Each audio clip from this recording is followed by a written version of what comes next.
हे आहे गरिबांचं सफरचंद, बहुगुणी मिरची. या मिरचीचे एक नाही तर खूप सगळे गुणधर्म आहेत जे आपल्या शरीराला निरोगी ठेवतात. मिरचीमध्ये व्हिटॅमिन सी असल्यामुळे आपली रोगप्रतिकारक शक्ती वाढते, तसेच त्वचा आपली निरोगी राहते. मिरचीमध्ये कॅप्साइसिन नावाचा घटक आढळतो. कॅप्साइसिनमुळे आपली पाचन शक्ती सुधारते. कॅप्साइसिनमुळे रक्तप्रवाहही सुधारतो.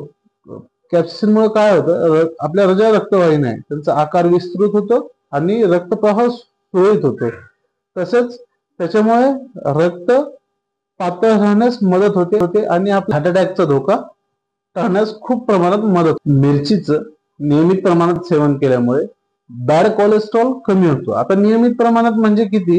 रोज जेवणात आपण जर एक मिरची खाल्ली तर आपल्या शरीरातील वाईट कोलेस्ट्रॉल कमी होतं. मिरची हा अँटीऑक्सिडंटचा स्त्रोत असल्यामुळे नैसर्गिकरित्या मिरचीमध्ये अँटीऑक्सिडंट आढळतं.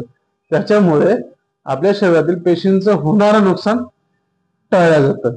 तसेच मिरचीचा तिखटपणा हा श्वासनलिकेतील कफ ढिला करतो आणि सर्दी खोकल्यालाही ही मिरची उपयोगी पडते. तर आतापासून जेवताना रोज एक मिरची खायला सुरुवात करा. तर आतापासून जेवताना रोज एक मिरची खाण्यास सुरुवात करा आणि निरोगी राहा.